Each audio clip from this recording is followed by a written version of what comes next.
केसरी विरासत के दर्शकों का एक बार फिर हार्दिक स्वागत। मैं तुहाडा अपना गुरप्रीत सिंह संधू। अज अपने दर्शकों वास्ते असी एक अजिहा मामला लैके आए हैं जिस मामले नूं देखण तो बाद इस इंटरव्यू एक अजिही तुहानूं दिखाउण जा रहे हैं असीं, जिसनूं देखण तो बाद जिसनूं सुणन तो बाद तुसीं ये मन जावोगे कि हाँ सचमुच केसरी विरासत तो पहलां अजिहे मुद्दे उत्ते सानूं किसी ने कोई जानकारी कदी नहीं दी।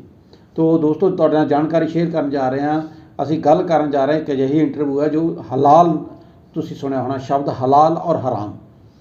साडे वास्ते हराम की हुंदा ते हलाल की हुंदा, इस शब्द की उत्पत्ति किवें हुई। तुसीं कहोगे इस शब्द नाल साडा की संबंध। हालांकि हलाल का संबंध इस्लाम के नाल ज़्यादा करके देखा जाता, असीं इस्लाम के तौर पर जानते हैं। और उस संबंध के विच भी असीं सिर्फ जिहड़े मांस भक्षण है जिहड़ा पशु दे जो जिवा करते हैं उहदे उस क्रिया के नाल संबंधित है। जदों कि असीं सिक्खी की गल करते हैं तो सिक्खी दे विच सानूं गुरु महाराज का हुक्मनामा इस रूप च मिलता कि असीं हलाल नहीं खाना, कुट्ठा मांस नहीं खाना, ते झटका जो है वह प्रवानत है।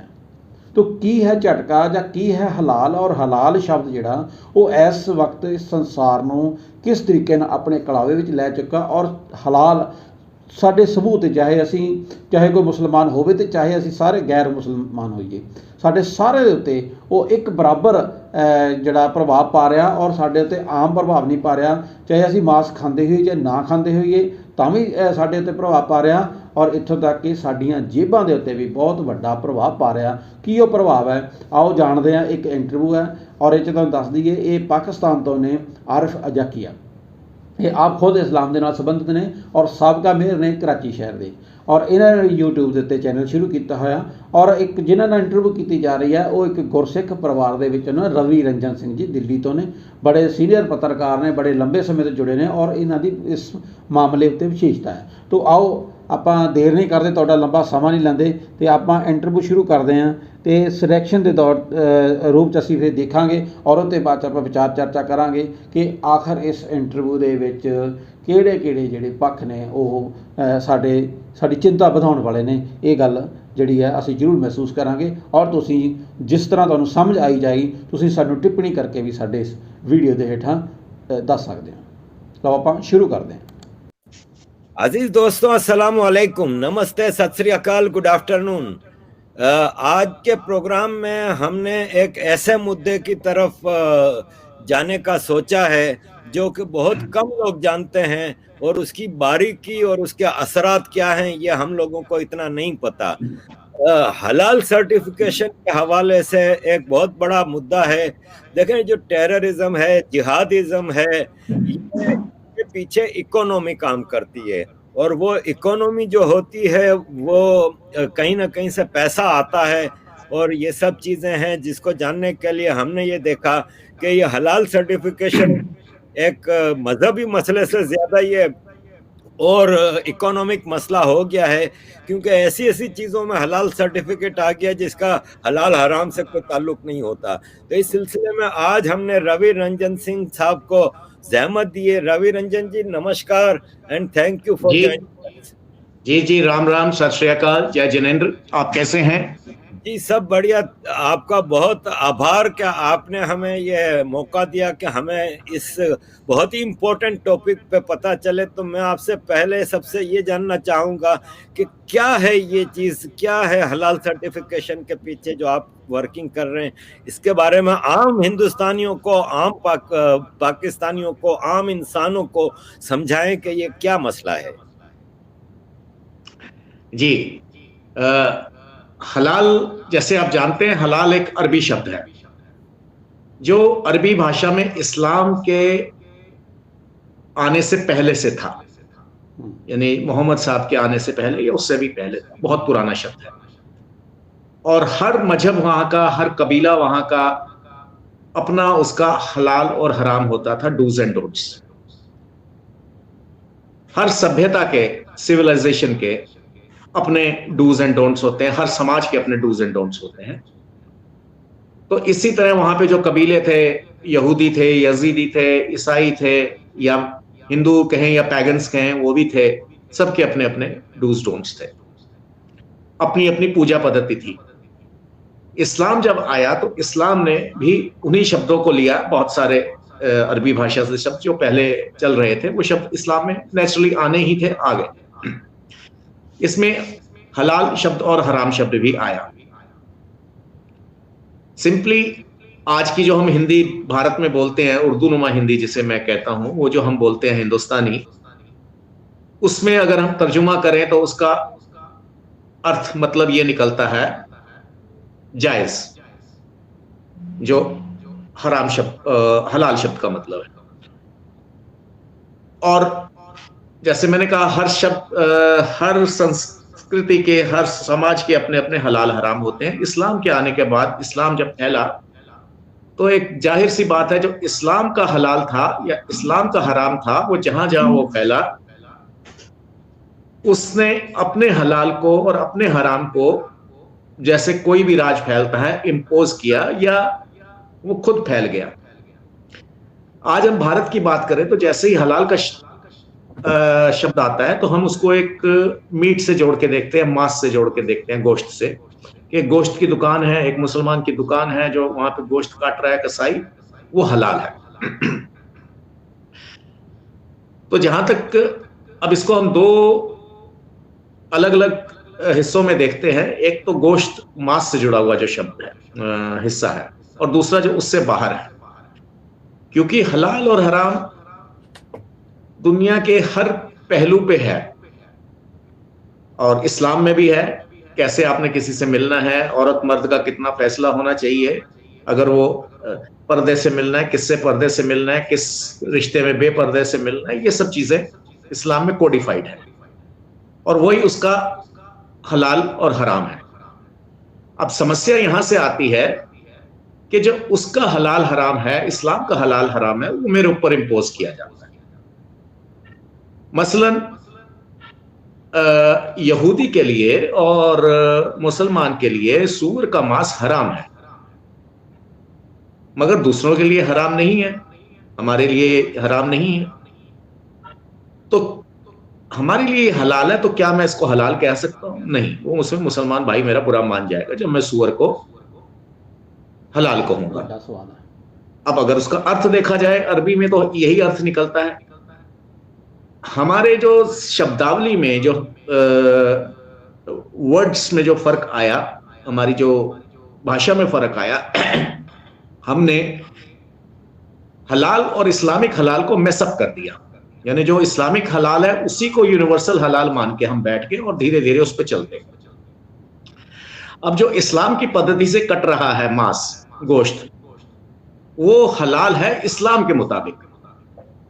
और भारत में जो पुरानी पद्धति थी, पुराना एक तौर तरीका था, वो झटके का बलि का था। बलि होती थी, झटके से बलि होती थी। मगर इस्लाम में क्योंकि वो जायज नहीं है, तो हमने हराम, उसको हलाल का एक नाम दे दिया कि जो इस्लाम के हिसाब से हलाल है वही हलाल।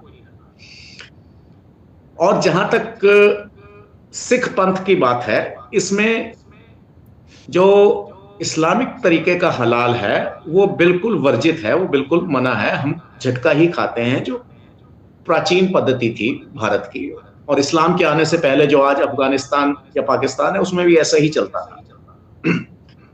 थोड़ा सा इसमें फर्क ये है, अभी मैं मांस पे ही हूं, मांस से बाहर बाद में आऊंगा, गोश्त से बाहर। झटके का जो कंसेप्ट है वो ये है कि मिनिमम पेन हो, क्योंकि जितना भी मुझे दर्द का, पीड़ा जिसे हम कहते हैं, उसका एहसास होता है, वो ये मेरे हाथ को नहीं पता इस पे ये गर्म पेन लग गया, इसको नहीं पता कि क्या करना है, इसके पास कोई अपना सिस्टम नहीं है, मैकेनिज्म नहीं है पता करने का। ये यहाँ से कंट्रोल रूम पे सिग्नल जाता है, यानी ब्रेन में सिग्नल जाता है। ब्रेन, स्पाइनल कॉर्ड्स ऐसे हैं जो उसको एक रिवर्ट इमीडिएटली करते हैं कि आपको ये एक्शन करना है, तुरंत आप हाथ हटा लीजिए, नहीं तो हाथ जल जाएगा। और ये मेरा हाथ उसी के एक्शन पे चलता है, ब्रेन के उससे चलता है। साइंटिफिक गन ये हर चीज पे है। अगर हम शिकार को निकलते हैं तो कब ट्रिगर दबाना है, ये भी ब्रेन से सिग्नल आता है। ये हाथ उंगली के पास इसका कोई मैकेनिज्म नहीं है पता करने का। तो ब्रेन से जब सिग्नल आना बंद हो जाता है, कम्युनिकेशन बंद हो जाती है, तो सुख दुख पीड़ा जिसे कहते हैं, सब सिग्नल्स खत्म हो जाते हैं। जैसे कि एक लैंडलाइन फोन की मैं तार काट दूं तो उसके बाद कोई भी सिग्नल नहीं आएगा मेरे को, ना अच्छा ना बुरा। यहां से जब हम पर्टिकुलर जब अटैक करते हैं, सबसे पहले स्पाइनल कॉर्ड काटी जाती है ताकि सिस्टम जो है कम्युनिकेशन सिस्टम खत्म हो जाए। तो उसके बाद जानवर फड़क तो रहा है मगर तड़फ नहीं रहा, ये एक कंसेप्ट। जबकि जो इस्लामिक हलाल है उसमें जगलर वेन से काटा जाता है और धीरे धीरे लास्ट में वो स्पाइनल कॉर्ड पे आता है। तो ये दोनों पद्धतियों में फर्क है। हमारे मुताबिक क्योंकि इसमें दर्द कम होता है इसलिए ये जायज है, और वो धीरे धीरे मारना नाजायज है। अब ये इसमें मुसलमानों का अपना मत हो सकता है, इस्लाम का अपना मत हो सकता है, और उनका ये कहना है कि इसमें खून निकल जाता है। तो थोड़ा सा यहां पे भी हम अगर सोचें तो ब्लड के अंदर क्लॉटिंग प्रॉपर्टी है। ये 100 साल तक मेरी रगों में रहेगा, चलता रहेगा, पर जैसे ही इसको हवा मिलेगी, ऑक्सीजन मिलेगी, ये क्लॉट होगा। और ज्यादा क्लॉट कहां होता है? एंड्स पे, जहां पे ऑक्सीजन की सप्लाई ज्यादा होती है, एक्सपोजर विद ऑक्सीजन ज्यादा होता है। तो वो ब्लड, एक हम चीज इमेजिन करें, एक पाइप है, प्लास्टिक का पाइप है, जिसमें से कोई ऐसा पदार्थ, द्रव्य, लिक्विड निकल रहा है जिसकी क्लॉटिंग प्रॉपर्टी है। अगर आप उसको झटके से काटेंगे तो हार्ट तो अपना पंप कर रहा है, वैसे ही अगर पीछे से उसमें सप्लाई आ रही है तो वो निकलता जाएगा। अगर उसको धीरे धीरे काटेंगे तो वो क्लॉट हो जाएगा। तो ये भी एक रिसर्च सब्जेक्ट है, शोध का विषय है कि कैसे किसमें ज्यादा ब्लड निकलता है, किसमें कम निकलता है। तो ये इस्लाम का अपना पॉइंट है कि इसमें ब्लड निकल जाता है, जबकि हमारा ये है कि साइंस के अकॉर्डिंगली, लॉजिक के अकॉर्डिंगली उसमें नहीं निकलता, झटके में निकलता है। खैर एनीवे, ये एक पॉइंट है जो इस पे हम एग्री या डिसएग्री कर सकते हैं, इसमें कोई बड़ा मसला नहीं है। दूसरी चीज, जो जज्ब होगा, जो स्लॉटरिंग होगी एनिमल की, इस्लाम के मुताबिक उसका जो किबला है, जो उसका जो रुख है, डायरेक्शन, वो काबा की तरफ होना चाहिए। ये शर्त जो है ये मेरे ऊपर लागू नहीं है कि अगर उसका रुख काबा की तरफ है तो वो हलाल है, और अगर उसका रुख दूसरी तरफ है तो हराम है। इस शर्त को कोई और मजहब माने ये जरूरी नहीं है। हो सकता है कोई काबा की तरफ को मान रहा हो, कोई किसी और तरफ को मान रहा हो, ये हर एक का अपना अधिकार है, अपना एक राइट है, वो कैसे फील करता है। तो इससे मेरे मुताबिक वो हराम नहीं हो जाता क्योंकि उसका रुख बदल गया है। ये सारी स्लॉटरिंग की पद्धतियां हैं। यहां तक जो चीजें हैं ये कोई ज्यादा पेचीदा मसला नहीं है, गंभीर विषय नहीं है। कॉम्प्लिकेशन कहां से शुरू होती है? जब हम इस्लामिक हलाल को यूनिवर्सल हलाल मान बैठे, एक चीज। दूसरी चीज ये है कि यदि कोई उसमें जो कंडीशंस हैं कि इसमें मुसलमान ही इसको काटेगा, नमाजी मुसलमान ही इस पे कलमा पड़ेगा, और कसाई भी मुसलमान होगा, ये सारा चीज है। यदि ये अपना मुसलमान अपने पर्सनल यूज के लिए कर रहा है तो ठीक है, ये उसका एक विश्वास है, उसका एक सोच है, वो किसको ठीक समझे, किसको गलत समझे। इसका मैं कई बार, जैसे हमारे यहाँ जैन लोग हैं, जैन लोग मांस नहीं खाते। तो अगर जैन के घर में कोई परिवार में कोई शादी है, ब्याह है, तो वो देखते हैं कि हलवाई ऐसा ना हो जो कुछ मांस की चीज बीच में डाल दे, क्योंकि बहुत जगह सुना है कि हलवाई दाल को भी चमकाने के लिए बीच में अंडा डाल देते हैं, जिससे उसमें एक लुक आ जाता है, या कुछ कुछ कर देते हैं। या वो ये भी नहीं चाहता कि ये जो हलवाई है ये मांसाहारी हो, यानी ये नॉन वेजिटेरियन हो, ऐसा नहीं चाहता जैन। इसके लिए वो एक अपना सिस्टम करते हैं कि रात को हलवाई के पास कोई परिवार का बूढ़ा बिठा देंगे, कोई फूफा, कोई नाना, कोई चाचा, मामा, जो बैठ के देखेगा भाई ये हेरा फेरी तो नहीं हो रही, कहीं वो बीच में मांस तो नहीं डाल रहा। तो ये उसका अधिकार है। इसी तरह यदि कोई सिख के घर में फंक्शन है, वो नहीं चाहता कि हलवाई बीड़ी पीता रहे और साथ में उसका खाना बनाए, या वो बीड़ी पीने वाला भी हो, ये भी नहीं वो चाहता, वो नॉन स्मोकर से चाहता है, ये उसका अधिकार है। इसी तरह मुसलमान का अधिकार है कि वो नमाजी मुसलमान से कटवाना चाहता है, किससे कटवाना चाहता है, ये उनका अपना अधिकार क्षेत्र है, जब तक वो अपने यूज के लिए कर रहे हैं। पर जब इसको मैं मार्केट में लेके आऊंगा तो फिर अगर मैं कहूं कि केवल सिख ही इसमें एम्प्लॉयमेंट लेगा पर मैं बेचूंगा सबको, ये डिस्क्रिमिनेटरी है। तो ये यहां से जो फ्रिक्शन शुरू हो जाती है, पहला मेरा इतराज यहीं से शुरू हो जाता है। रोजगार आप केवल अपने को देंगे और बेचेंगे सबको, तो इसका मतलब मेरी जेब का वन वे ट्रैफिक है, मेरा पैसा तो आपको जा सकता है मगर वो पैसा केवल इस्लाम के अंदर ही घूमेगा। तो मैं एक बायर होने के नाते एक लूजर भी हूं, तो मैं ऐसा क्यों खरीदूं?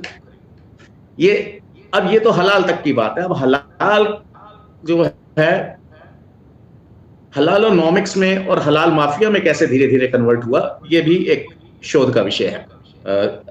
उर्दू में जैसे कहना चाहिए, अंग्रेजी में रिसर्च से कहते हैं, उस पर हमें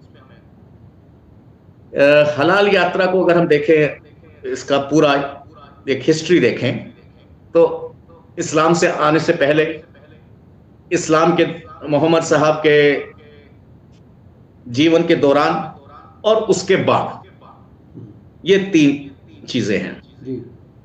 उसके बाद में फिर ऑटोमन एम्पायर का आना, इस्लामिक एम्पायर्स जहां जहां फैली, जहां जहां पावरफुल हुई, वहां हलाल ही छा गया, हलाल ही हो गया, चाहे वो बाय फोर्स हुआ हो, बाय पावर हुआ हो या अंडर इन्फ्लुएंस हुआ हो, जैसे भी हुआ।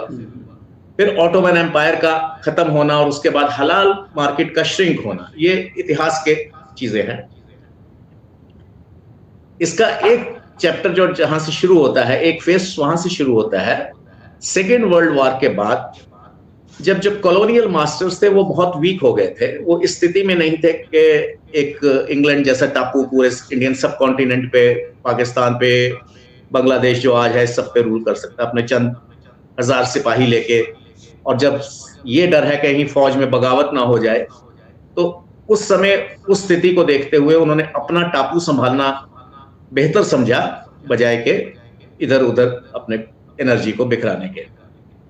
इसमें दोनों ही अलाइड पावर और एक्सेस पावर दोनों ही बहुत वीक हो चुकी थी, और तीसरी चौथी पावर्स उभर रही थी। यूएस बहुत तेजी से उभर रहा था, इधर यूएसएसआर भी उभर रहा था, हालांकि बहुत नुकसान हुआ यूएसएसआर का वार में, मगर ये उभर रहे थे। इस सारे उसमें क्या हुआ, अब ये भारत में फौज में बहुत सारे सिख थे और पुलिस में बहुत सारे मुसलमान थे। तो उनमें से कुछ का ऐसा मानना था कि यदि आप लोग अंग्रेज चले गए तो हमसे बदले लिए जाएंगे, क्योंकि वी सर्व द क्राउन। और वो मिलिट्री को डर कम था, क्योंकि फौज तो कहीं तंजानिया में, कहीं हांगकांग में लड़ रही है, मगर पुलिस को डर ज्यादा था, जो अपने ही लोगों पे अगर अंग्रेज एक कोड़ा कहता था तो वो 4 बरसाता था, अंग्रेज की गुड बुक्स में होने के लिए।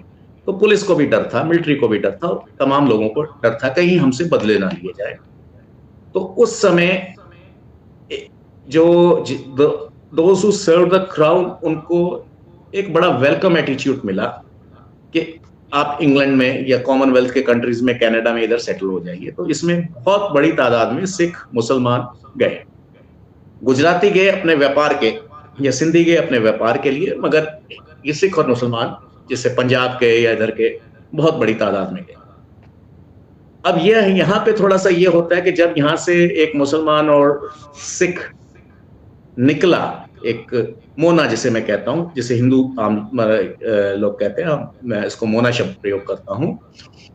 तो ये जब निकले तो ये सब पंजाबी थे, वहां पे आपस में उठना बैठना ये वो था, मगर क्योंकि रिश्ते नहीं थे आपस में, रिश्तेदारियां नहीं थी, तो धीरे धीरे कुछ समय में या नेक्स्ट जनरेशन तक जो पाकिस्तान का मुसलमान था, उसने अपने को दूसरे मुस्लिम के साथ ज्यादा क्लोज आइडेंटिफाई करना शुरू कर दिया, बजाय कि इंडिया के किसी हिंदू के साथ, जिससे कभी उसका नाता रहा होगा, या यूपी से आए थे दोनों, या तो धीरे धीरे सेकंड जनरेशन तक वो जौनपुर या शोलापुर पीछे होता गया, और क्योंकि नमाज इकट्ठी पढ़ने जाते थे ये था, तो वो उसमें इसके बाद जो दौर आया, वहां पे मुसलमानों का यह मानना था कि हमारे को यहाँ पे हलाल नहीं मिलता। अब जब हलाल मिलने की बात हुई तो ये हुआ कि हम इसको हलाल नहीं मानते, क्योंकि जो ब्रिटिश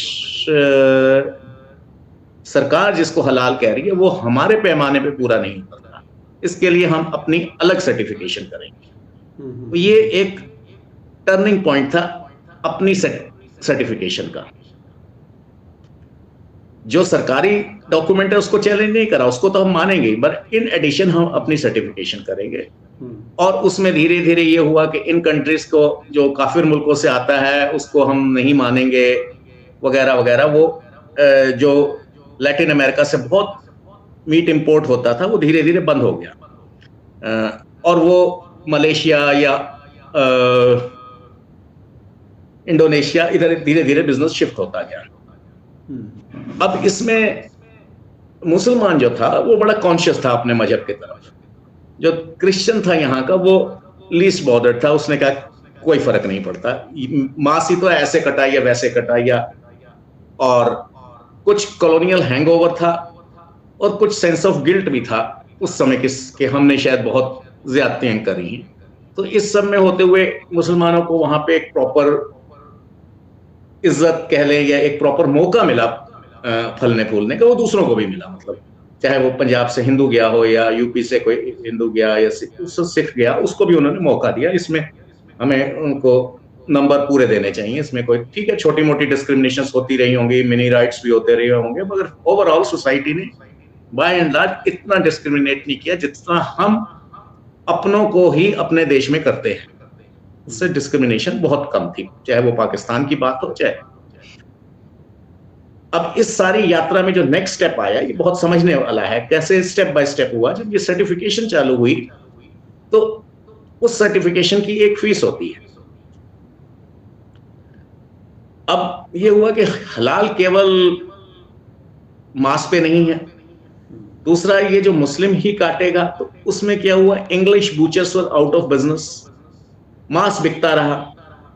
और उस समय के जो रिकॉर्ड्स हमें उपलब्ध हैं, ज्यादा रिकॉर्ड्स 70-80 साल पहले के उपलब्ध नहीं है या 60 साल पहले के, तो grand Mufti of great Britain उस समय जो थे उन्होंने भी एक फतवा कह लें या अपील कह लें कि जितने मुसलमान हैं वो हलाल सर्टिफाइड प्रोडक्ट्स ही लेंगे। और ना खाली वो लेंगे, वो अपने दोस्तों को भी कन्विंस करेंगे कि चलो भाई, जैसे रवि भाई वहां से मीट खरीदते हैं, करीम की दुकान से खरीदते हैं। अब रवि भाई तो ये समझ रहा था कि ये इसलिए मुझे लेके जा रहा है, टेस्टी है या इसका यूज टू है या इसको यहाँ पे अच्छा लगता है मांस, मगर उसकी पीछे की जो षड्यंत्र था, जो एक कॉन्स्पिरेसी थी, उसको वो नहीं समझ पाया, गोरा भी नहीं समझ पाया। कि एक इसमें एक इकोनॉमिक फैक्टर भी है कि इसको वहां लेके जाना है। ये यात्रा अब आगे इसके बाद कहा कि हलाल हर सब्जेक्ट हर चीज पे लागू है। तो आज हम देखें तो भारत में लगभग ये स्थिति है कि मीट के ऊपर, मांस के ऊपर लगभग 95% कब्जा हो चुका है हलाल का। और यहां तक कि हमारे जो इदारे थे, जो हमारी संस्थाएं थी, वो भी खुल के एंटी हिंदू या एंटी झटका मूवमेंट में आ गई। जैसे मैं एक पत्रकार होने के नाते पार्लियामेंट जाता था और मुसलमान मेरे दोस्त थे, सब कुछ था, उनके लिए पढ़ता लिखता उठना बैठना सब था, मगर पार्लियामेंट की हमारी कैंटीन में केवल हलाल सर्व किया जाता। तो यहां पे मेरा ये कहना था, जैसे हम लोकतंत्र कहते हैं, जमहूरियत कहते हैं, उसका सबसे बड़ा मंदिर, और उसमें मांस तो परोसा जाएगा। अगर आपने मांस खाना है, और आप तभी खा सकते हैं जब आप इस्लामिक पद्धति का मांस खाएंगे और हलाल सर्टिफाइड मांस खाएंगे। तो इस पे मुझे ये लगा ये डिस्क्रिमिनेटरी है। तो जिसके अगेंस्ट मैंने 2009 में एक पिटीशन लगाई पार्लियामेंट में ही। हमारे यहाँ एक पिटीशन कमेटी होती है कोर्ट की तरह, आपके यहाँ भी होती होगी हर तो जी। तो उस समय तमाम उल्टे सीधे जवाब आते रहे। जैसे इंडियन रेलवेज का जवाब आया कि साहब हम तो केवल चिकन सर्व करते हैं, हम तो गोश्त वो मटन सर्व ही नहीं करते, जबकि वो सच्चाई नहीं है। पर हलाल और झटका तो चिकन का भी होगा, वो खाली ऊंट का या बकरे का थोड़ी ना होना है। और हलाल से अलावा एक और फैक्टर जो चल रहे हैं, हलाल एंड हलालोनॉमिक्स, यानी वो जो सर्टिफाइड पार्लियामेंट में भी आ रहा है मीट, ये सर्टिफाइड है, वो सर्टिफिकेट लेने के लिए कुछ ना कुछ फीस देनी पड़ेगी सर्टिफाइंग एजेंसीज को। अब वो अपने वेबसाइट्स पे बड़े क्लियरली लिखती हैं साइट्स कि ये पैसा हम टेरर में यूज करते हैं, उसमें वो कोई छुपाते नहीं है, थोड़ा सा कान घुमा के ऐसे पकड़ते हैं, ये ना लिख के कि हम टेरर में यूज करते हैं। उसमें ये लिखा जाता है कि जो मुस्लिम्स टेरर में पकड़े जाते हैं, इनोसेंट हैं, उनके लिए हम वकील मुहैया कराएंगे, उनको हम फाइनेंशियल हेल्प करेंगे, ये करेंगे। अब दो चीजें हैं कि जैसे कसाब का केस दुनिया जानती है, कसाब ने खुद भी माना मैंने ये करा, विटनेस भी थे और वीडियो रिकॉर्डिंग भी थी, उसमें कोई बात नहीं थी, मगर he was accused not guilty. और एक्यूज और गिल्टी के बीच का जो सफर है 10 साल 20 साल 50 साल भी हो सकता है, जो हमारे यहाँ के लीगल सिस्टम है। हम दोनों पड़ोसी हैं, आप जहां से आते हैं और हम, तो लगभग एक सी स्थिति है हमारी। तो जब तक उसको सुप्रीम कोर्ट नहीं कहती, उसकी पहली एफआईआर होने से लेके वहां तक वो एक्यूज है, तो तब तक तो हमारा हक हो गया, उसको 20-25 साल बिरयानी खिलाने का हमारा हक हो गया, वकील बड़े से बड़े खड़ा करने का हक हो गया। तो ये जो पैसा है ये टेरर के लिए ही इस्तेमाल हो रहा है, क्योंकि जो जा रहा है ऐसे एक्ट पे, उसे पता है कि पीछे मेरे लिए एक फौज खड़ी हुई है वकीलों की, एक मेरा सिस्टम खड़ा है जो मुझे डिफेंड करेगा। और 1 मिनट के लिए मान भी लिया जाए कि भारतीय पुलिस इनोसेंट को भी फंसा देती है, तो फिर अगर इनोसेंट के लिए ही आपने करना है तो पैसा तो आप सबसे ले रही हैं, टैक्स जो हलाल का टैक्स ले रहे हैं। तो फिर अगर इनोसेंट सिख या इनोसेंट कोई ब्राह्मण या इनोसेंट कोई दलित फंसता है तो फिर उसके लिए भी आप अरेंज करिए, पैसा आप सबसे लेंगे मगर हेल्प केवल मुसलमान की करेंगे। तो ये चैरिटी जो है डिस्क्रिमिनेटरी चैरिटी है। तो ये एक बहुत बड़ा सवाल है। अब जब मैं मास के ऊपर तो 90% 95% तक कब्जा हो गया। इसमें जैसे मैं आपको बता रहा था, पार्लियामेंट का एक हमारे मिनिस्ट्री का जवाब आया, फूड प्रोसेसिंग मिनिस्ट्री का, कि ये सेंटर का सब्जेक्ट नहीं है, ये स्टेट का सब्जेक्ट है। सवाल हो रहा है पार्लियामेंट की कैंटीन का, और सर्विंग एजेंसी है भारतीय रेल, मगर जवाब आ रहा है कि ये जो है ये उसका है, स्टेट का सब्जेक्ट है, इससे हमारा कोई लेना देना। और उसके ऊपर एक अगर बड़ी हास्यास्पद बात है, अगर मैं आपको ये कागज दिखाना चाहूंगा, पता नहीं इतना यहाँ पे कितना क्लियर आता है या नहीं, तो उसमें जो एजेंसी लिख रही है, जो ऑफिसर लिख रहा है, उनका रैंक एंड डेजिग्नेशन जो है वो है असिस्टेंट कमिश्नर मीट।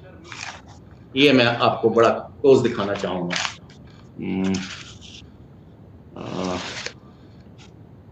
एक मिनट दिखाइएगा आप थोड़ा। तो जो, हाँ जी जी जी, जो लिख रहा है वो है असिस्टेंट कमिश्नर मीट।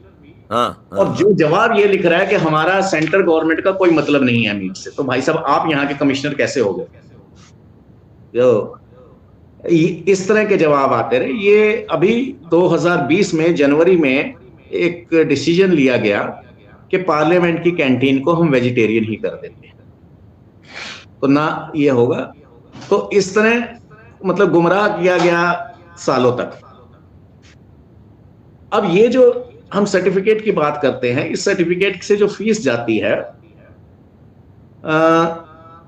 वो हमको मालूम नहीं है कि वो, जैसे ये एक मैं आपको फिर पैकेट दिखा रहा हूं, इसमें ऊपर एक मोहर लगी है, आप देख पा रहे होंगे मेरी इससे।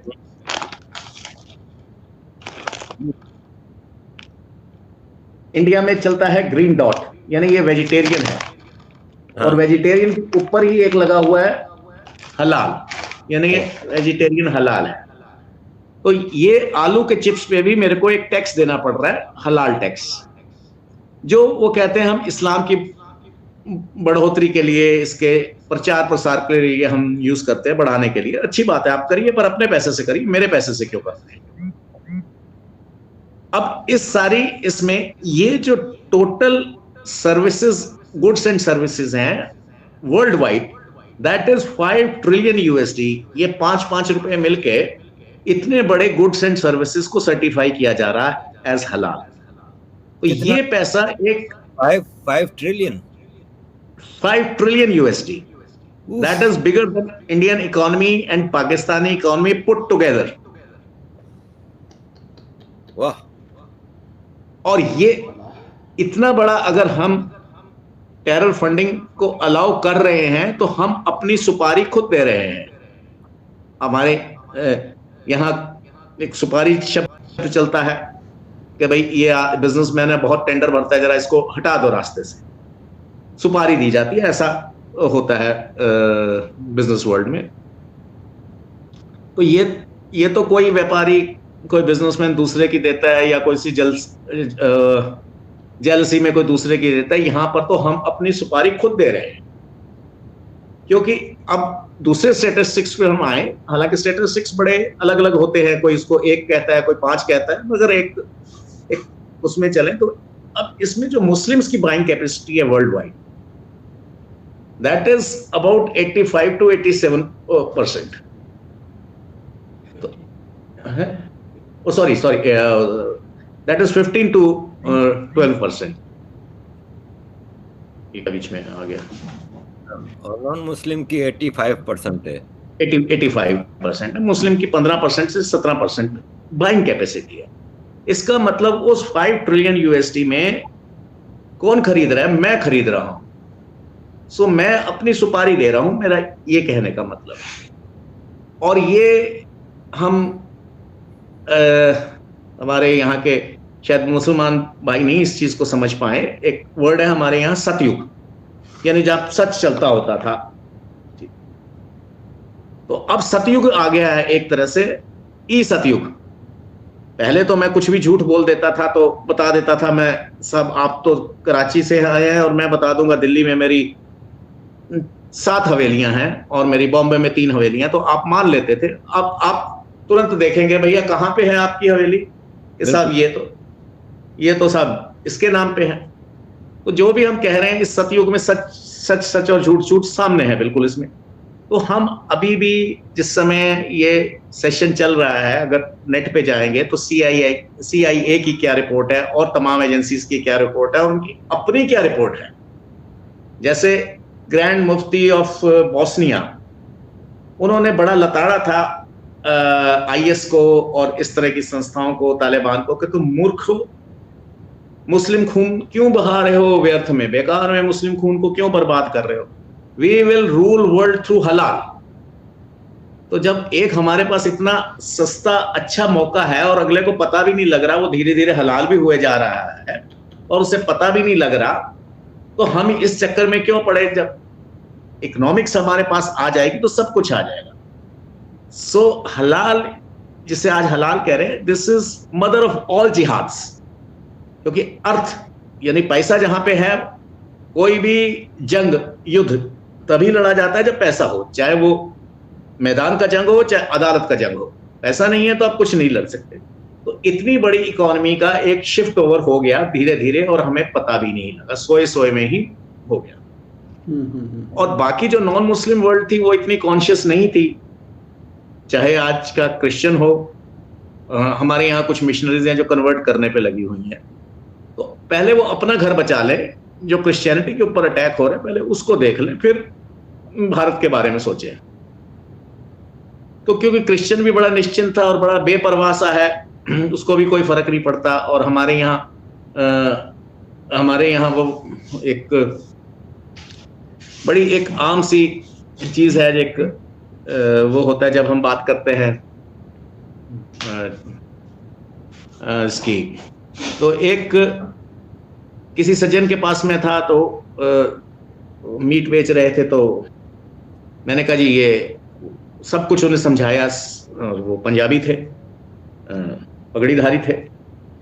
तो बोले जी की फर्क पैंदा है, तो मतलब इतना, क्योंकि अब उसका अर्थ है। तो मेरा एक सिंपल सा जवाब था, देखिए आपके घर में कौन कौन है? तो बोले मेरी पत्नी है, बहन है, ये है, माँ है। तो मैंने कहा बुरा ना मानना, की फर्क पैंदा है। ये मेरी सोच का फर्क है जो मेरे को जानवर से फर्क करता है। वरना अगर देखा जाए तो फिर की फर्क पैंदा है। तो इसमें ये जो हलाल है, मेरा धर्म इसको जस्टिफाई नहीं करता, तो मैं धर्म से भी जा रहा हूं और धन से भी, यानी इकोनॉमिक मार भी पड़ रही है।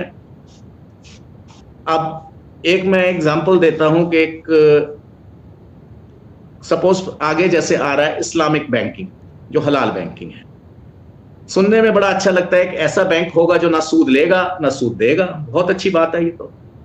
और ऊपर से ये भी है कि आपका वो तभी आपसे कुछ लेगा जो आपको प्रॉफिट होगा, यानी there partners in profit, loss में आपसे कुछ नहीं कहेंगे। तो ये तो बहुत ही एक देवता आ गया ऊपर से ऐसा। अब इसमें दो चीजें हैं कि एक तो लोन ले रहा है मेरे जैसा, तो मेरे लिए तो वो देवता हो गया, पर जो जमा करा रहा है वो क्यों करवा रहा है वहां पे? उसको तो नुकसान ही नुकसान है, वो तो उस बैंक में करवाएगा जिसमें उसको इंटरेस्ट मिलेगा। अगर वो मुसलमान है तो समझ आता है वो सूद के खिलाफ है, मगर उसमें गैर मुस्लिम क्यों पैसा जमा कराएगा? मैं क्यों ऐसे बैंक में जमा करवाऊंगा? ले तो लूंगा ऐसे बैंक से जो इंटरेस्ट नहीं ले रहा, और जमा क्यों करवाऊंगा? और क्या ये वाइबल है ऐसा बैंक चलना? जो बैंक के भी अपने खर्चे हैं, तनख्वाह है, खर्चे अपने होते ही हैं, एस्टेब्लिशमेंट एक्सपेंसेस है, तो वो कहां से आएंगे? 100 रुपया लिया, 100 दे दिया, मगर मेरा 10 रुपया तो खर्चा हो गया, वो कौन देगा? अब जब पार्टनर इन प्रॉफिट है, ये एक बड़ा ट्रिकी वर्ड है, भ्रामक शब्द है। जब मैं पार्टनर इन प्रॉफिट बनता हूं तो मैं आपके सारे अकाउंट्स भी देखूंगा। मुझे क्या पता साहब, आप कह रहे हो कि मैंने इस बार मेरा 5 लाख घाटा हुआ, 5 लाख घाटा हुआ या 5 करोड़ फायदा हुआ, तब तक मैं आपने कहां से माल खरीदा, कितने का बेचा, जो ट्रेडिशनल बैंक को कोई मतलब नहीं है, उसको अपने इंटरेस्ट से मतलब है। आप कितने का खरीद रहे हो, कौन आपकी पार्टी है, क्या टेंडर पास हुआ, क्या नहीं हुआ, उसको मगर यहां पे वो आपका एक हिस्सा बन गया, आपके सारे ट्रेड सीक्रेट्स जो है उसके पास है। दूसरा, इस्लामिक बैंकिंग से जब मैं लोन लेता हूं तो शारिया कंप्लायंस होना चाहिए, यानी मैं R&D करता हूं और मेरी कोई फार्मास्यूटिकल की कंपनी है, तो अल्कोहल वाला मैं R&D कर ही नहीं सकता। तो जो साइंस आगे जा रही है उसकी मैं टांग पकड़ के बैठ गया कि साइंस बेटा तू आगे कैसे निकलेगी, मैं बैठा हूं ना यहां, और तेरी टांग मेरी दाढ़ी से लंबी कैसे हो सकती है? तो अब दूसरी स्थिति आती है, एक प्रिंटिंग प्रेस है जो किताबें छापती है, थैलियां छापती है, कुछ भी छापती है। वो एक दिन कहती है, उसको एक ऑर्डर मिलता है कि गीता छापनी है। अब गीता छापनी तो कुफ्र हो गया, तो अब आप अपने आप ऑटोमेटिकली बैंक के डिफॉल्टर हो गए। जब आप बैंक के डिफॉल्टर हो गए तो या तो आप उसको पैसा वापस करोगे या ऑर्डर छोड़ोगे। तो यदि इस स्थिति में मैं ऑर्डर छोड़ता हूं तो वो जो गीता का इंफॉर्मेशन जानी थी, अब वो खाली धन पे बात नहीं है, पैसे पे बात नहीं है, अब यहां पे मेरी सोच के ऊपर भी कंट्रोल लगना शुरू हो गया कि अब मैं वही पढ़ेंगे मेरे बच्चे जो ये प्रिंटिंग प्रेस प्रिंट करेगी, वही तो पढ़ेंगे, और वही प्रिंट करेगी जो वो इस्लामिक बैंक चाहेगा। तो ये इतनी बड़ी wheel with in the wheel, wheel with in the wheel, ये जो नजर आता है ऊपर से कि सब क्या फर्क पड़ता है, मैंने ये ले लिया, बकरा तो कट गया, ऐसे मरा या वैसे मरा। हलाल और हलालोनॉमिक्स दोनों में ये अंतर है। अब ये हलालोनॉमिक्स जो है ये तो हो गई, और इनका जो आगे टारगेट है वो है जस्ट टू डबल, 5 ट्रिलियन से हमको डबल करना है 2025 तक। अब ये इतनी जल्दी कैसे डबल होगा, क्योंकि प्रोडक्ट्स तो ऑलमोस्ट सारे हो चुके हैं सर्टिफाइड, कोई इकोनॉमी उतनी ही होगी। अब इसमें 2 चीजें बच गई हैं जो सबसे खतरनाक घातक हैं। एक तो हलाल या इस्लामिक बैंकिंग, और दूसरा स्टॉक एक्सचेंज। जब हलाल stock exchange is on anvil, वो बनने की तैयारी में है, कुछ जगह इसकी एक्सपेरिमेंट्स, सक्सेसफुल एक्सपेरिमेंट्स हो भी है, पायलट प्रोजेक्ट्स चल रहे हैं। इसका अर्थ क्या है कि जितनी बार शेयर मार्केट में आपने शेयर खरीदा, बेचा, जो भी आपने प्रॉफिट कमाया, उसके ऊपर तो इनकम टैक्स लगेगा, वो एक अलग विषय है। परंतु जितनी बार आपकी ट्रांजैक्शन होगी उतनी बार स्टॉक एक्सचेंज को भी कुछ ना कुछ जाएगा फीस, उसको चाहे आप फीस का नाम ले दें या जो भी नाम दे दें, कुछ पैसा आपका एवोपरेट होगा विद एवरी ट्रांजैक्शन। अब वो जो एवोपरेशन है, इसको चाहे हम स्टॉक एक्सचेंज फीस कह लें, टिकट फीस कह लें, कुछ भी कह लें, मगर पैसा कुछ ना कुछ एवोपरेट होता है जो पता ही नहीं लगता कहाँ गया। वो परसेंटेज में बहुत माइनर हो सकता है, मगर उसको जब हम वॉल्यूम में देखते हैं तो वो बहुत बड़ा पैसा है। अब हलाल स्टॉक एक्सचेंज है जिसमें हलाल सर्टिफाइड कंपनी के ऊपर वो जो एवोपरेशन टैक्स है वो नहीं लग रहा या कम लग रहा, और जो नॉन हलाल कंपनी है उस पर वो टैक्स ज्यादा लग रहा है। यानी कहीं ना कहीं स्टॉक एक्सचेंज ने भी तो अपना खर्चा निकालना है, अपना प्रॉफिट करना है, तो वो उसका बर्डन उसको ट्रांसफर कर रहे हैं। ये इस एग्जाम्पल में अगर हम थोड़ा सा पीछे चले जाएं तो आज से 50 साल पहले लगभग हर जगह ग्लोबल हलाल कॉन्फ्रेंसेस हुई। पेरिस में हुई, कोलालमपुर में हुई, कराची में हुई, सब जगह हुई। अब वहां पे बड़े बड़े लोगों को और उस देश के राष्ट्रपति को बुलाया गया, फाइनेंस मिनिस्टर को बुलाया गया, आसपास के देशों से बुलाए गए, और एक बहुत ग्रैंड एग्जीबिशन, हलाल एग्जीबिशन लगी। अब उसमें क्या प्रेजेंटेशन किया जा रहा है कि देखिए दुनिया की इतनी परसेंट, 20%, 25% जो भी आबादी है ये मुस्लिम आबादी है। अगर आप हलाल सर्टिफाइड कंपनी होंगी आपकी तो आपको प्रेफरेंस मिलेगी बेचने में, मुसलमान उसको खुश होकर लेगा। तो ये किसी भी कंपनी के प्रेसिडेंट के लिए या देश के प्रेसिडेंट के लिए कोई उसको उसमें कुछ गलत नजर नहीं आया। एक कुछ थोड़ा सा पैसा खर्च के अगर मेरी इतनी 20% मेरे को चांस ज्यादा मिल रहा है तो इसमें हर्ज क्या है, पर वो जो बिटवीन द लाइंस वो नहीं पढ़ सके हर्ज क्या है। एक कंपनी ने हलाल सर्टिफिकेट लिया, उसको एडवांटेज मिली, उसको देख के दूसरे ने लिया, उसको एडवांटेज मिली। अब धीरे धीरे वो एडवांटेज भी खत्म होती गई क्योंकि वो स्प्रेड होती गई। अब तक ये चल रहा था कि आपको एडवांटेज मिलेगी। 90s में जाके जब ये ऑलमोस्ट सारी कंपनीज हलाल सर्टिफाइड हो गई, या से 70% जो इंपोर्ट हो रहा था वो हलाल सर्टिफाइड, अब ये एक कलेक्टिव डिसीजन लिया जाता है कि हमारे यहां जो भी आएगा वो केवल हलाल सर्टिफाइड आए, ओनली। अब प्रेफर से ये कंपल्शन पे आ गया। प्रेफरेंस से कंपल्शन में आने में क्या हुआ कि जो कंपनी ऑलरेडी सर्व कर रही थी, जैसे ये एक चॉकलेट का डिब्बा है, ये तो ऑलरेडी सर्टिफिकेट लेके बैठा ही हुआ था, तो अब इसको क्या फर्क पड़ता है चाहे वो उसका नाम कंपल्शन दे दें या उसका नाम प्रेफरेंस दे दें, मैं तो पैसा दे ही रहा हूं, बिजनेस ले ही रहा हूं।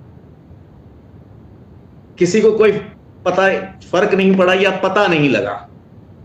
रिजल्ट ये हुआ कि जो 30% कंपनीज बच गई थी उन्हें भी they have to fall in line, अब उनको भी लेना पड़ा। तो आज जो भी गल्फ कंट्रीज में, मुस्लिम कंट्रीज में जो भी इंपोर्ट होगा दैट हैज टू बी हलाल सर्टिफाइड, चाहे वो दूध हो, पाउडर्ड मिल्क हो या कुछ भी हो। तो ये जो 5 ट्रिलियन का, इसी तरह ये जो रिपीट हुआ है, इसी का रिपीटेशन स्टॉक एक्सचेंज में हो रहा है। एक कंपनी, 2 कंपनी थी, और एक स्टेज आ जाएगा कि आपको सरवाइव करना है तो आपको हलाल को या टेरर को या जो भी इसको कह ले, या इस माफिया को टैक्स देना पड़ेगा। मेरे पास अभी एक काजल की डिब्बी पड़ी है, ये बहुत एक इफेक्टिव काजल है जो कैटरेक्ट को दूर करता है। ये है, इसमें बहुत नीचे शायद छोटा लिखा है, दिख नहीं पाएगा, अकॉर्डिंग टू हलाल कंप्लायंस, हलाल सर्टिफाइड। तो अगर मेरे को कैटरेक्ट से या अपनी आंखों से का इलाज करवाना है तो मेरे को इस्लाम के शरण में आना ही पड़ेगा, उसको टैक्स देना ही पड़ेगा। तो इस सब के खिलाफ हम कब जागेंगे? अगर वो अपने लिए टैक्स इकट्ठा करता है, अच्छी बात है, इस्लाम मुसलमान इकट्ठा करे पैसा, इस्लाम के लिए मस्जिद बनाए, जो बनाए उनका, पर मेरे पैसे से मेरे को बिना बताए कैसे आप इस्तेमाल कर रहे हो, और मेरे को कंपेल कर दिया।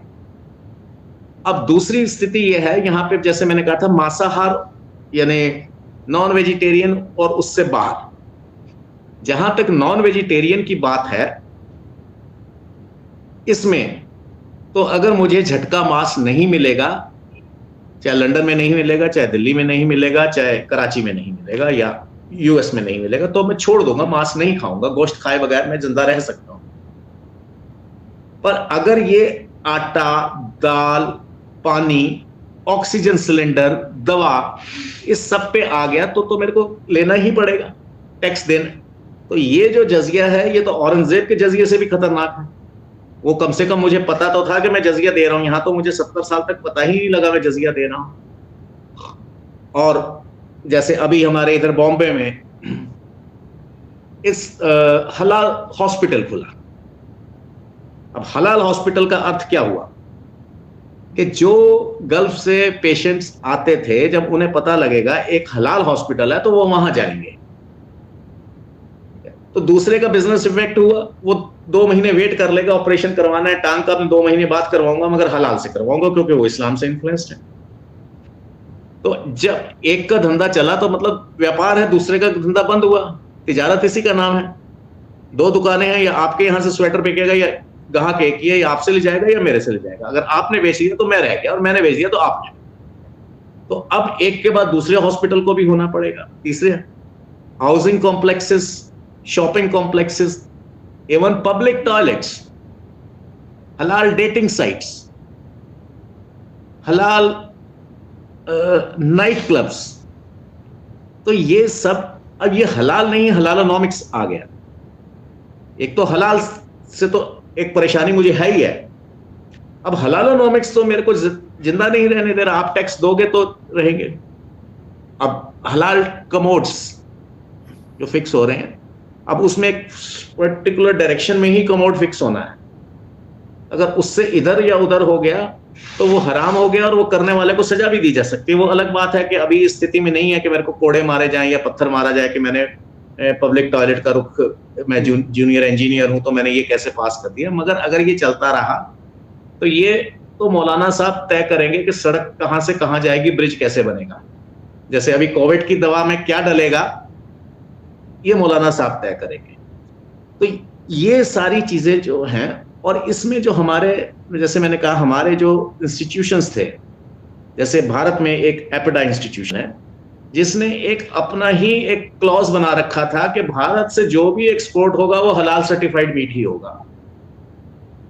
अगर ये डिमांड कुवैत करता है, सीरिया करता है, तो मैं उसकी बात समझता हूं, वो इस्लाम को मानते हैं और वो यही खाएंगे, चलो उनका अधिकार है। पर जब भारत की संस्था कहेगी कि तो मैं तो जापान को भी एक्सपोर्ट कर सकता हूं, तो आपने जो ब्लैंकेट परमिट लगा दिया, ये एक व्यवस्था हलाल इकोनॉमी ने अब कैसे उसको जनरेट करवाया, वो एक पर्टिकुलर क्लॉज, उसमें पैसा दे के करवाया, डरा के करवाया, प्यार से कराया, या बेवकूफ बना के करवाया, या वैसे ही हो गया, पर वो क्लॉज तो नुकसान करा हमको। तो जो एक हिंदू पद्धति से मांस एक्सपोर्ट होना था वो रह गया। अगर जो इंपोर्टर है वो कह रहा है तो एक्सपोर्टर अपने आप उसको मानेगा, मगर भारत सरकार क्यों ऐसा कर रही है? तो इसी तरह तमाम दुनिया की देश जो हैं वो अनजाने में, या जैसे मैंने कहा की फर्क पैदा है, अनजाने में या जैसे भी इग्नोरेंस में या डर में या जैसे भी, उसके आगे रेजिस्ट नहीं कर रहे हैं। जब रेजिस्टेंस शुरू हुई, मैं जैसे बताया मैंने 2009 में पहली पिटीशन लगाई, और इसमें समय लगता है। अब सोशल मीडिया आ गया या नहीं आता तो शायद मुझे 100 साल और लगते हैं। मतलब वो जमाना था जब सोशल मीडिया नहीं था, तो मैं यूनिवर्सिटी में जाके बच्चों को हॉस्टल में रात को एजुकेट करता था। एक समय में एक हॉस्टल में जाके आप 15 बच्चों को, 20 बच्चों को इकट्ठा कर लेंगे, वो कोई मेरी बात 1 लाख आदमी तक इकट्ठी नहीं पहुंच सकती जो आपके थ्रू पहुंच सकती है, 5 लाख आदमी भी पहुंच सकती है। तो बड़ा स्लो चल रहा था। तो अभी हमारे कुछ और साथी जुड़े, साथ में सब कुछ हुआ। अभी 2-3 बड़े अच्छे सुखद समाचार आए, हैप्पी न्यूज जिसे कहना चाहिए। एक तो एपिडा ने वो अपना क्लॉज ड्रॉप कर दिया कि now this is between the buyer and the seller, हम बीच में अपनी टांग नहीं रखेंगे कि साहब आप ऐसा बेचो। उसके जो गाइडलाइंस हैं इंपोर्टर की, अगर वो सेटिस्फाई हो रही है उसमें, अगर हलाल नहीं है तो हम नहीं कंपेल करेंगे। अभी ये भी कंपेल कर रहे थे। जैसे वियतनाम को हमने एक्सपोर्ट करना है, तो वियतनाम नहीं मांगता था कि हमें हलाल चाहिए या झटका चाहिए, उनके लिए इमटेरियल है। अगर जापान या चाइना में जा रहा है, झटका हलाल उनके लिए इमटेरियल। परंतु हमने खुद ही क्लॉज डाल रखा था, ये क्लॉज अभी रिसेंटली हटा है और हमारे बहुत सारे साथियों की इसमें बड़ी मेहनत। ये इतना आसान नहीं था हटवाना, जिस तरह रेलवे से हटाने में हमें 11 साल लगे, तो ये अब धीरे धीरे अवेयरनेस आ रही है, लोग अवेयर हो रहे हैं इस चीज को। अब ये तो इससे थोड़ा मैं हट के बाहर बात ये करूंगा, ये विषय तो एक हो गया मुस्लिम और नॉन मुस्लिम के बीच का। अब जो रिसर्च आई है डैन गिब्सन की या ये, उसमें एक और चीज जो सामने आ रही है, ये हलाल माफिया जो है ये मुसलमान को कैसे बेवकूफ बना रहा है। अभी एक 3-4 दिन पहले की न्यूज है, मलेशिया में कोई चाइनीज कंपनी हलाल सर्टिफाइड मीट सप्लाई करती थी, 40 साल बाद पता लगा वो हलाल था ही नहीं। उसको सर्टिफाई कौन कर रहा है? एक मुस्लिम कर रहा है, मुसलमान एजेंसी कर रही है, उसको मैं नहीं कर सकता, चाइना की गवर्नमेंट भी नहीं कर सकती। तो पैसा लिया या जो भी करा या जैसे भी करा, तो उसने हिंदू का तो या क्रिश्चियन का तो नुकसान करा ही करा, मगर मुसलमान को डबल बेवकूफ बनाया। वो तो ये समझता रहा कि मैं अपने मजहब का पालन कर रहा हूं, मगर उसको तो बेवकूफ बनाएगा। अगर उसने नॉन हलाल ही लेना था तो फिर टैक्स क्यों दिया हलाल कंपनी को? तो इस तरह, जैसे मैं डैन गिब्सन की बात कह रहा हूं, एक बड़ी अच्छी रिसर्च है, शायद आपने पढ़ी हो, पहली 20 मस्जिदें थी दुनिया की, उनका जो किबला है वो आज के मक्का की तरफ नहीं है, वो तो पेत्रा की तरफ है। तो अब ये, अगर ये भी डाउटफुल है कि ये जो हलाल हम समझ के कर रहे हैं वो वाकई हलाल है कि नहीं। यार ये तो मुस्लिम वर्ल्ड का इंटरनल मैटर है, इसमें हम नहीं कुछ कहना चाहेंगे, पर फिर भी बीइंग एक चीज हमारी जानकारी में आती है कि साहब आपके घर में यहाँ से सफेदी खराब हो रही है, पेंट खराब हो रहा है, तो एक फ्रेंड के नाते मैं बताऊंगा साहब ये देख लीजिए, बाकी घर आपका है, आपको देखना है। अब वापस अगर हम आए इसी उस पे, तो ये जो इसको रोकने का हमारे को एक झटका आंदोलन के नाम से हमने एक YouTube पीछे शुरू करा था, और इसमें नेचुरली बात है, एक अकेला आदमी इतनी बड़ी इकोनॉमी के खिलाफ जब करेगा तो उसको तरह तरह के प्रॉब्लम्स भी आएंगी, मुझे भी आई, मतलब फिजिकल अटैक से लेके कई तरह की चीजें होती रहीं और वो होंगी भी। तो ये तो होता है जब कोई अलग करता है किसी बात को, जिस अगर डार्विन की थ्योरी को माने तो जिस बंदर ने मेरे ख्याल पहले सीधा चलने की कोशिश करी होगी, बंदरों ने उसे भी पीटा होगा कि जब हम 4 टांग पे चल रहे हैं तो तू क्यों पंगा ले रहा है। तो मेरे साथ भी ऐसा था, यार तेरे को क्या प्रॉब्लम हो रही है, हम खा रहे हैं ना, हम भी तो हिंदू हैं, हम भी तो सिख हैं, हम खा रहे हैं, तुमको क्या प्रॉब्लम। तो मैं तो वो बंदर हूं जो बेचारा बंदरों से भी पिटाई खाता रहा। तो अच्छा सर जी, इसको हम सम अप करें तो this is an economic black hole, और इसके खिलाफ हमको इससे बचना है। इसके खिलाफ भी नहीं कहूंगा, हमको इससे बचना है।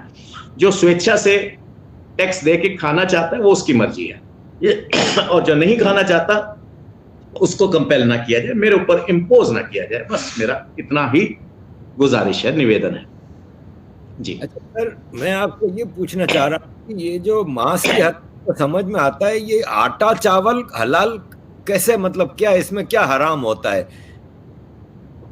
देखिए, इसमें अगर काफिर को रोजगार मिला तो भी हराम हो गया, ये रीजन है।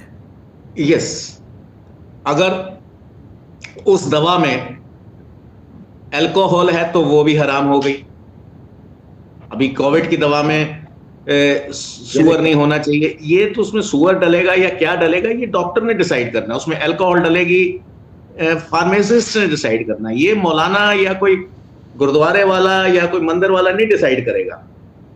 तो आप दखल अंदाजी हर जगह ना करें जी। अब आपने अभी बताया कि एक कंपनी, चाइनीज कंपनी 40 साल तक वो बेचती रही गोश्त, तो हमारे पाकिस्तान में आए दिन खबरें आती हैं, लाहौर में एक रेस्टोरेंट पे छापा मारा, पता चला 10 साल से कुत्ते का गोश्त खिला रहे हैं, बकरे का गोश्त बोल के, गधे का गोश्त चल रहा है।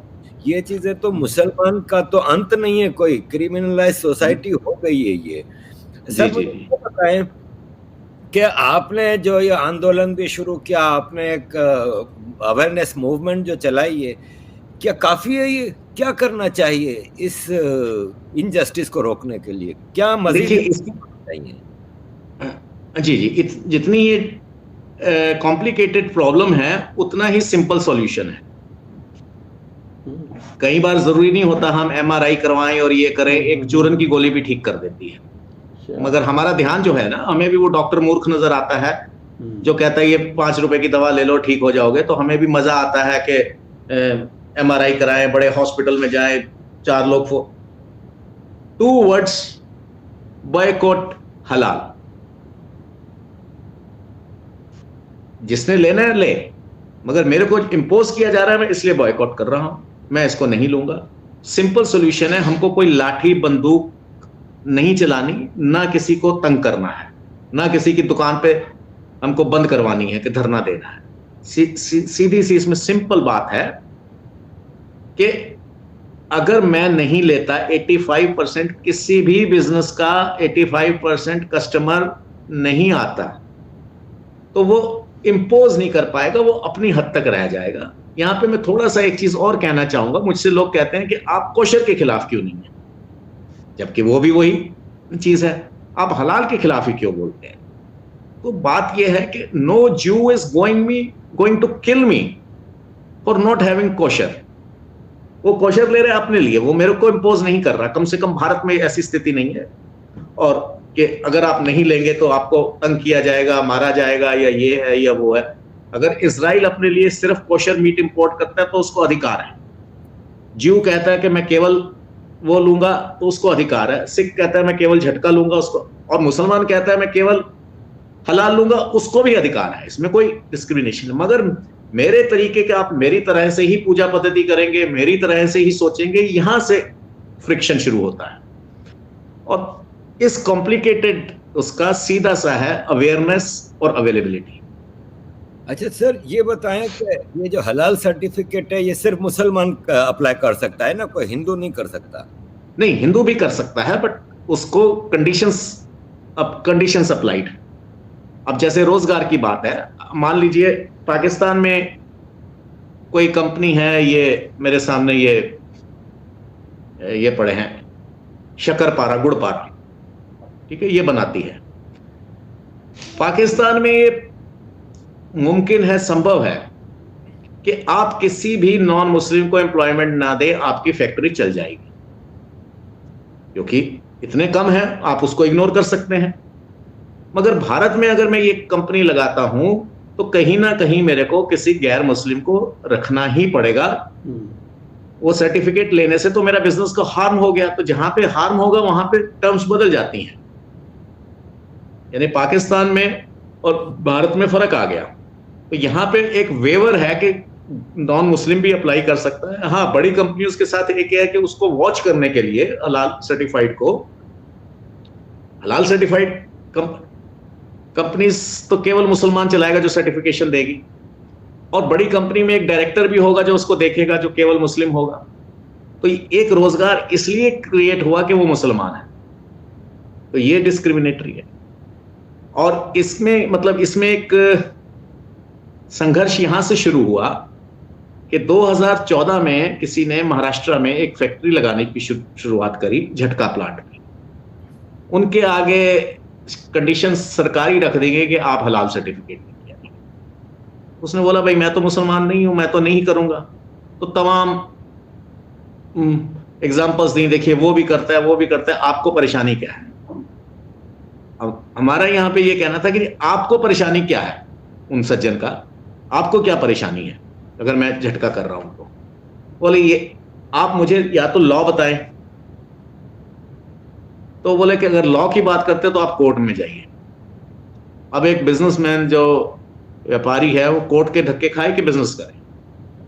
उस समय जब उन्होंने मुझे पहले ही इनवाइट करा था अपनी इनॉग्रेशन पे, तो उस समय जब बात हुई, तो जब उनसे बात हुई तो उन्होंने एक हमें गलत रास्ते पे डाल दिया, जानते हुए कि ये रास्ता कहीं नहीं जाता। उन्होंने कहा ठीक है जी, अगर आपको इतनी प्रॉब्लम है तो आप एक झटका सर्टिफिकेट ले आओ। सोल्यूशन दे दिया, अपनी जान बचा ली। जब वो सज्जन मार्केट में निकले तो कोई झटके का सर्टिफिकेट ही नहीं था पूरी दुनिया में। केवल म्यूनिसिपैलिटीज या सरकारी इदारे देती थी स्लॉटर हाउस के लिए, आगे वहां से कहां जा रहा है ये कोई सर्टिफिकेट था ही नहीं। तो 2014 में हमने एक ऑर्गेनाइजेशन बनाई फॉर सर्टिफाइंग, और उसका एक अपना मैकेनिज्म रखा जो चेक करेगा ये झटका है। तो उस समय हमने उसको एक लाइव वैल्यूज फाउंडेशन के नाम से बनाया था। बाद में हमने उसको स्प्लिट कर दिया झटका सर्टिफिकेशन अथॉरिटी, क्योंकि हलाल तो हर चीज पे हो सकता है, हलाल काजल भी है और हलाल एयरलाइंस भी है, मगर झटका शब्द जो था वो हमारा आके केवल नॉन वेज पे, उसमें लैंग्वेज की और कंसेप्ट की लिमिटेशंस थी, क्योंकि मैं झटका स्वेटर नहीं सर्टिफाई कर सकता, झटका एयरलाइंस नहीं सर्टिफाई कर सकता, भाई ये तो एयरलाइंस झटका ही मारती है। तो उसके लिए हमने दो अलग अलग कर दिए। तो जो झटके को सर्टिफाई कर रही है वो झटका सर्टिफिकेशन जो दूसरे को कर रही है। तो इसमें बड़ा संघर्ष करना पड़ा, बड़ी दिक्कतें आई। दिक्कतें ये आई कि जो हलाल सर्टिफाइड है वो तो डिस्प्ले करता था मैं हलाल सर्टिफाइड। झटके का क्योंकि किसी को चिंता ही नहीं थी, जैसे हमने कई 5 स्टार्स में गए, दिल्ली के 5 स्टार्स में गए, हमने कहा साहब आप झटका क्यों नहीं सर्व करते? तो वो आगे से हंस पड़े, भाई देखो ऐसे है, मैं भी पंजाबी हूं, मतलब यहाँ तो हिंदू होगा पंजाबी, भारत में तो या सिख होगा, एक ही बात है वैसे, पर एग्जाम्पल मैं भी चाहता हूं, पर मेरे यहाँ 5% से कम मुस्लिम ग्राहक है, वो भी हम डिप्लोमेटिक एरिया में हैं, तो 4% तो विदेशी हैं। लोकल दिल्ली का 1% से कम है जो 5 स्टार में पार्टीज करता है। मगर ये 1%, 4%, 5% जो भी हैं, ये आके पूछते हैं कि हलाल है कि नहीं। आप लोग सब पूछते नहीं हो। आज 25 साल में आप दूसरे आदमी हो या तीसरे आदमी हो जिसने ये पूछा है। तो हमने तो धंधा करना है ना, व्यापार करना है, तिजारत करनी है। जिस दिन आप 5 के 10% पूछ लोगे कि भाई ये झटका क्यों नहीं है, हमें झटका ही चाहिए, तो हम वो सब करना शुरू कर देंगे। उनका सीधा सा एक बड़ा वो था कि अपने बाप का क्या जाता है, हम ये करोगे वो करेंगे। तो सिंपल है, awareness and availability, long and short of it. यहाँ पे बात खत्म होती है। आपका 1 घंटा ले लिया मैंने, और समय की मर्यादा को देखते हुए अपनी बात को समाप्त करता हूँ, आपका धन्यवाद देते हुए। अगला हम कोई क्वेश्चन सेशन था, हमारी बड़ी हमें चीजें बताई जो बिल्कुल नहीं पता थी।